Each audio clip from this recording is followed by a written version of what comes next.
Hello, I'm Maurice Bernard. This is my official YouTube channel. I'll be keeping you updated with the latest news, so please subscribe to my channel. General Hospital has always been a masterclass in the delicate balance between enduring love and absolute devastation, and the events unfolding right now are a profound testament to that legacy.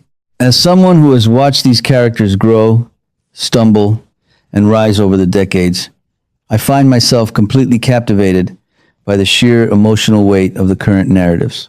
We are witnessing a monumental shift in the moral compasses of characters we thought we knew intimately.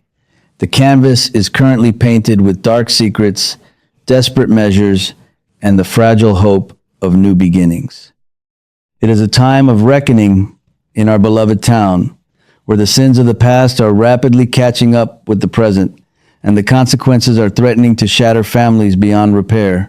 We are seeing the destruction of innocence and the rise of ruthless survival instincts, making for some of the most compelling television we have seen in years. Let us begin by examining the truly startling evolution of Michael. For years, we watched him struggle to reconcile the inherent goodness he possessed with the dark, fiercely loyal legacy of his powerful family.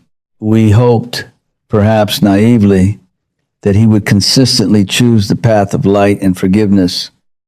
However, his recent actions reveal a man who has fully embraced the ruthless, vindictive tactics he once despised.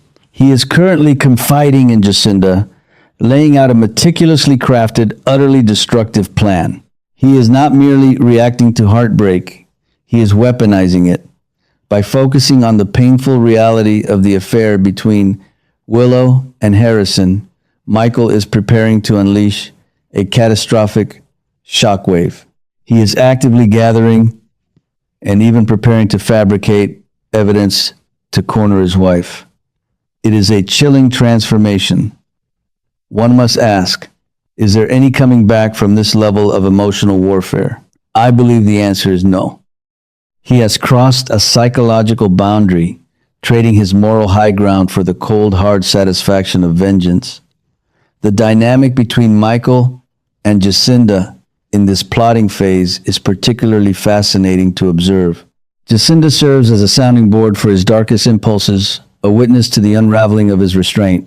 When he details his strategy to use the betrayal involving Harrison to completely dismantle his wife's life, we see the absolute absence of mercy in his eyes. He is no longer the wounded husband seeking closure. He is a tactician plotting a siege. He knows exactly how to manipulate the narrative to ensure maximum damage. This is not just about punishing an affair.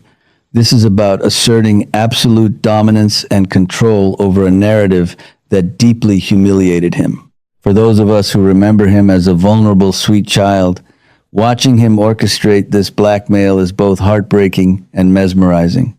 It proves that the environment in which one is raised eventually leaves an indelible mark, and Michael is now operating with a chilling efficiency. On the other side of this impending disaster is Willow, a character whose descent into darkness is perhaps even more shocking than her husband's.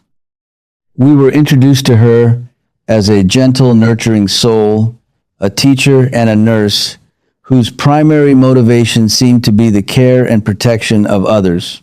She possessed an angelic facade that fooled everyone, including us watching from home. Yet, beneath that pristine exterior lies a desperate, terrifyingly cold instinct for self-preservation. The revelation that she is the one who shot Drew and is now systematically drugging him to simulate a stroke is one of the most horrifying twists in recent memory. How does a healer become a tormentor? It is a question that haunts every single scene she is in. I argue that her current actions are not an anomaly, but the result of a fractured psyche pushed to its absolute limit.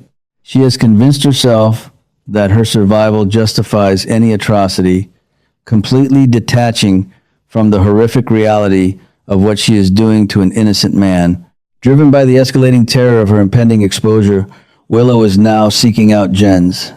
This interaction is incredibly telling and deeply concerning. Jens is not a man you approach for casual assistance. He is a dangerous, calculating figure who operates in the darkest corners of society. By turning to him, Willow is making a literal deal with the devil. She is terrified, and rightly so, of what will happen when Drew finally wakes up and regains his ability to communicate clearly. She knows that his awakening will be the absolute end of her freedom, her family, and her carefully constructed life. The sheer panic driving her to align with someone as perilous as Jens highlights the depth of her depravity and fear. She is willing to invite even more mortal danger into her orbit just to keep her monstrous secret buried. It is a tragic, gripping spiral of bad decisions, and one cannot help but feel a sense of impending doom as she binds herself to a man who will undoubtedly demand a steep, terrible price for his protection. The urgency of Willow's panic is directly tied to the remarkable physical resilience of Drew and the unwavering dedication of Elizabeth. Elizabeth, acting as the steadfast, compassionate caregiver we have always known her to be, is aggressively pushing Drew to utilize new methods of communication. She is completely unaware that her noble efforts are effectively tightening a noose around Willow's neck. Drew is trapped in the silent prison of his own body, a victim of a chemical captivity orchestrated by the very woman he trusted. The psychological torment he must be experiencing is unfathomable. Yet, through Elizabeth's persistent, loving therapy, the cracks in his physical barrier are beginning to show.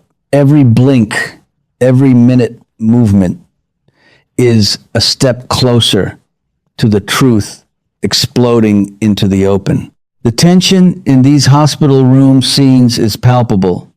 We, the audience, are sitting on the edge of our seats, willing Drew to break through the fog and point the finger at his tormentor. It is a brilliant, agonizing, slow-burn narrative that showcases the best of daytime drama. While the psychological warfare rages on between Michael, Willow, and Drew, a deeply profound and heartbreaking medical crisis is unfolding elsewhere in the hospital corridors. Curtis is keeping a desperate, agonizing vigil over Jordan. The hit-and-run accident that left Jordan severely injured has cast a dark, suffocating shadow over their lives. For viewers who have followed their long, complicated, and passionate history, seeing Curtis in this state of profound vulnerability is incredibly moving. Their bond, forged through years of shared trauma, profound love, and undeniable connection, is currently hanging by the thinnest of threads. Curtis is pacing the halls, consumed by a terrifying helplessness.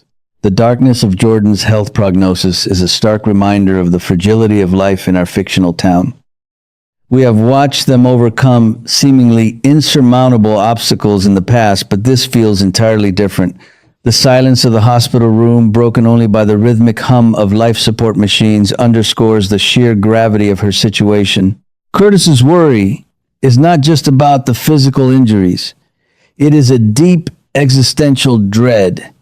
He is grappling with the terrifying possibility of a world without Jordan in it. Every update from the medical staff seems to bring more darkness rather than light, proving that a new disaster is truly upon them. The emotional toll this is taking on him is evident in every exhausted line on his face and every tremor in his voice. As a longtime viewer, I find myself deeply sympathetic to his plight.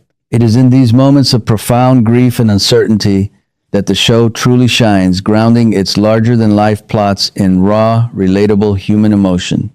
Curtis is a man of action, an investigator who is used to solving problems and fiercely protecting those he loves. To be reduced to a mere spectator, entirely dependent on the skills of the doctors and the strength of Jordan's will to live, is a unique kind of torture for him. The impending explosion of grief, if she does not pull through, is a dark cloud hanging heavily over the entire canvas. Adding a layer of bitter injustice to Curtis's pain is the mystery surrounding the accident itself. We know that Isaiah is currently bearing the brunt of police suspicion, entirely falsely accused due to a tragic coincidence involving a scratched vehicle. While Curtis is focused entirely on Jordan's survival, the fact that the true culprit remains free adds a simmering tension to the overall narrative. It is a classic dramatic trope executed flawlessly. The innocent suffer while the guilty hide in the shadows. But for Curtis, the identity of the driver is secondary to the immediate, terrifying reality of Jordan's fading life force. His singular focus on her breathing, her vitals, and her potential recovery strips away all the external noise, leaving only the pure, unadulterated fear of loss. It makes us ponder the fragility of our own relationships and how quickly everything can be snatched away in a single violent moment on a dark road. Amidst all this overwhelming darkness, betrayal, and life-threatening trauma, the writers have wisely provided us with a glimmer of light, a spark of youthful energy, and romantic possibility. Ethan has officially extended an invitation to Christina for a hot, highly anticipated date. This development is a much-needed breath of fresh air. Both of these characters carry the immense weight of their respective family legacies. They are the children of legacy characters, having grown up in the shadows of larger-than-life parents who often dominated the town's headlines. Seeing them navigate the tentative, exciting waters of a new romance offers a necessary counterbalance to the heavy, oppressive storylines dominating the rest of the show. It reminds us that even in a town plagued by mob wars, ruthless blackmail, and attempted murder, the simple, beautiful pursuit of love and connection still endures. The prospect of Ethan and Christina coming together is undeniably intriguing and full of potential. Ethan brings a certain worldly charm, a slightly roguish yet deeply endearing quality that perfectly complements Christina's passionate, often turbulent and unpredictable nature. Christina has been through the emotional ringer time and time again, constantly searching for stability and genuine affection in a life largely defined by chaos. An evening out with Ethan, a chance to simply be a young woman enjoying a romantic date without the looming specter of family drama, is exactly what she needs right now. However, as any seasoned viewer knows, romance here is rarely simple or straightforward. One has to wonder if this is merely a fleeting distraction or the foundation of a significant new romantic pairing. Can Ethan provide the safe harbor Christina so desperately craves, or will their combined family baggage eventually sink this promising ship before it even leaves the dock? I, for one, am rooting for them. We need a pure love story to believe in amidst the current gloom. Thank you for watching my video. I will regularly update you with the latest news about the drama General Hospital, so please stay tuned.